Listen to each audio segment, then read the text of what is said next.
रहीम।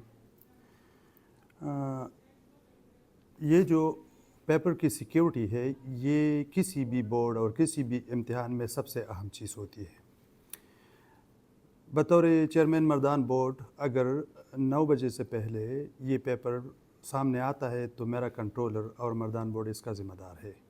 और चूँकि कंट्रोलर साहब बैठे हुए हैं, उनको मैंने बोला है कि 9 बजे से पहले अगर कोई पेपर, कोई आइटम, कोई एक क्वेश्चन, कोई एक MCQ भी सामने आ गया तो इसके ज़िम्मेदार आप हो। इसी वजह से मैं बतौर चेयरमैन मर्दान बोर्ड, मेरा भी पेपर तक एक्सेस नहीं है। क्यों नहीं है? क्योंकि मैंने लिमिटेड लोगों को उधर एक्सेस दी है। चूँकि मैं एक्शन लूँगा तो इसी वजह से पेपर तक मैंने अपनी एक्सेस नहीं रखी।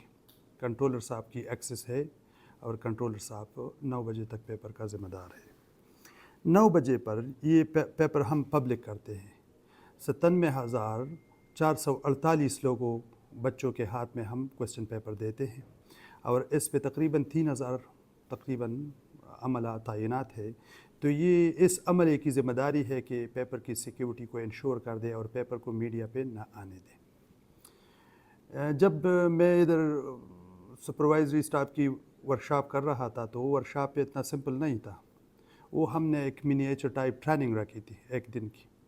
उस ट्रेनिंग में मैंने उनको कैटेगोरिकली बोला था कि ये जो एग्ज़ाम है ये नॉर्मल एग्ज़ाम नहीं है।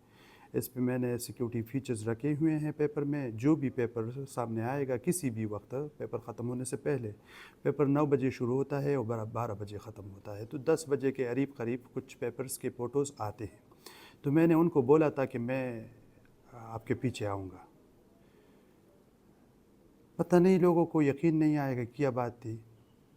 उसके बावजूद आज कुछ पेपर्स के फ़ोटो 10 बजे के करीब मीडिया पे आए, मुझे रिपोर्ट हुए और अल्लाह के फजल से तकरीबन 10-15 मिनट में मैंने वो सेंटर आइडेंटिफाई कर दिया कि किस किस सेंटर से पेपर आए।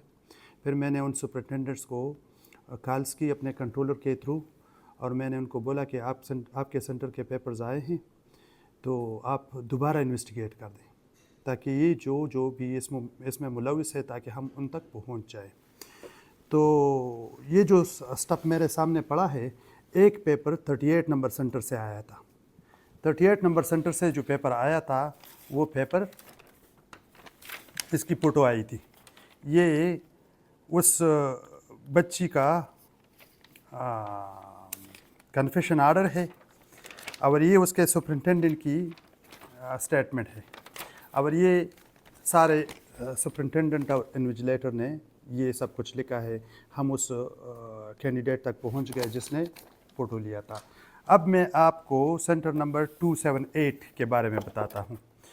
मैंने उसके कॉलेज के प्रिंसिपल को फ़ोन किया कि आपके कॉलेज में एक सेंटर में ऐसा वाक़या हुआ है। पहले तो मान ही नहीं रहा था, लेकिन फिर मैंने उसको बोला कि मैंने जो सिक्योरिटी सिस्टम रखा है इसमें गलती की गुंजाइश ही नहीं है। मैं आपको बोलता हूं कि मेरे पास सबूत है कि आपके सेंटर से एक फ़ोटो आया है।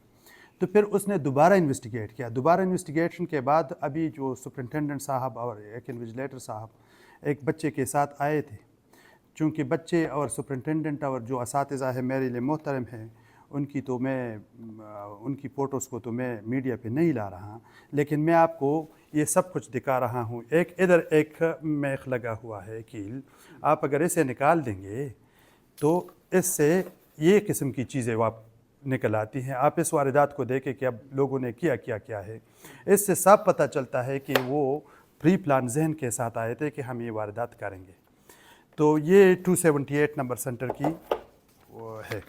एक ये है, एक 52 नंबर सेंटर से पेपर की पिक्चर आई थी, तो उधर भी मैं पहुंच गया। ये उस बच्चे की स्टेटमेंट है, ये उसके सुपरिटेंडेंट की स्टेटमेंट है और एक तखबई से भी एक वारदात हुई थी। तखबई में एक डिप्टी सुपरिटेंडेंट ख़ुद इसमें मुलविस है कि वो पिक्चर लेके मीडिया पे डालती थी या पता नहीं लोगों को सप्लाई करती थी। तो मैं आपके वसातत से दोबारा अपने सुपरवाइजरी स्टाफ को सेंसिटाइज़ करना चाहता हूँ कि खुदा के लिए स्टेट पॉलिसी को फॉलो करें।